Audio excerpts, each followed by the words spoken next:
Hello everyone, I'm Nicholson. Knowledge is very important to us. Knowledge makes an enormous difference to our lives. We could say that the quality of our personal knowledge has a crucial role to play in the quality of the life we live.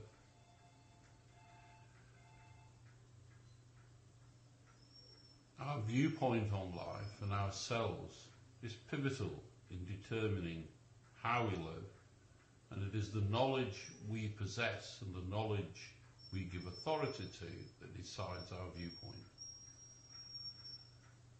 So if we have a Christian outlook on life, that is because we have decided that the Christian viewpoint has truth or credibility. And the same for an agnostic, an atheist, Buddhist or Islamic outlook. Whatever outlook we take affects our thoughts, emotions and actions. Our outlook can determine our happiness, enthusiasm or our misery and despair. There are many arguments in the world about viewpoints and outlook, conservative, socialist, religious, materialistic and so on.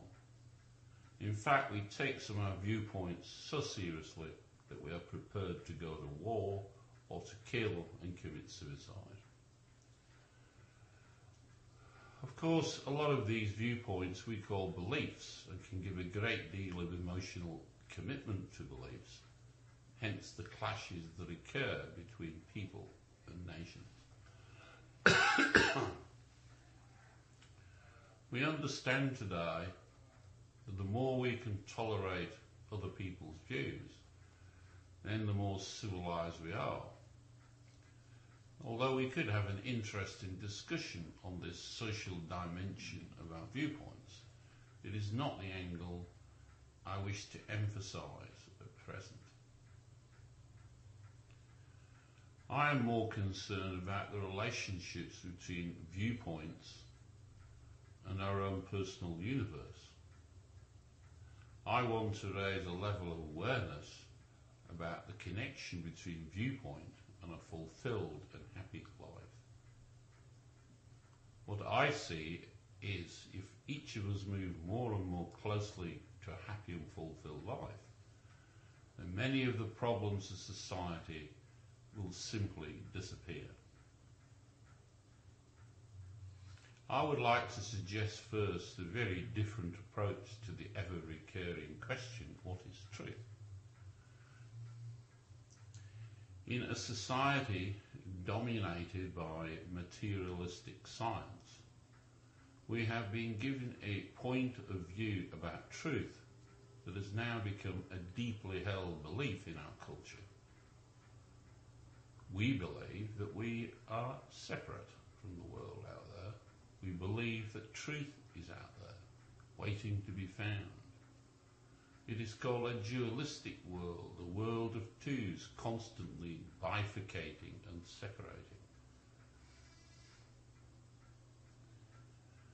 We are all the time comparing in here with out there and trying to match up, forever working out what is the truth, and then doubting what we have found, because we know we live in a changing universe, and what is true today might be untrue next week.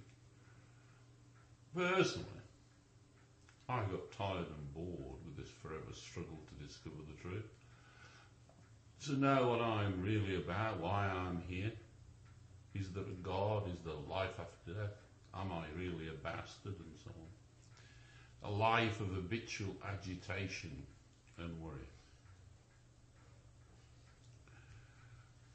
I have decided on a simple criterion for truth in my life. When something comes along, I ask myself a simple and straightforward question. Does this empower me as a person? Does it help to empower the people I love and care for into a harmonious way of living? And if it doesn't, then it is not true, and therefore I should give it no authority. In the end, no matter how complicated things seem, I find that situations are this simple. A point of view is either making me feel good, empowered, confident, enthusiastic, or caring, or it is making me feel fearful, anxious, jealous, miserable, or depressed. If points of view makes me feel good, provided it is in harmony, then I can take it on. If it makes me fearful in one form or another, then I discard it. I do not give my assent to it. I call this mental and emotional attitude the sword of truth. When you can wield the sword of truth, then you can cut through the rubbish in your mind. So you use the harmony empowerment criteria of truth. This enables you to clarify the false knowledge and rubbish that you've been giving your consent to. And then your intelligence becomes a sword of light that cuts through your mind, revealing the nonsense you have believed in. Of course, like every swordsman, you will become more and more skillful with practice, and your sword arm will become stronger and stronger.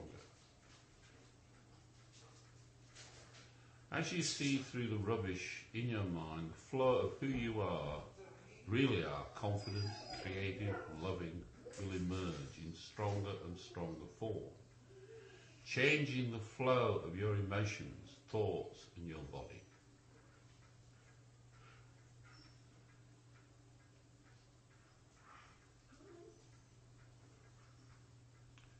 Goodbye for now. Learn to wield the sword of truth.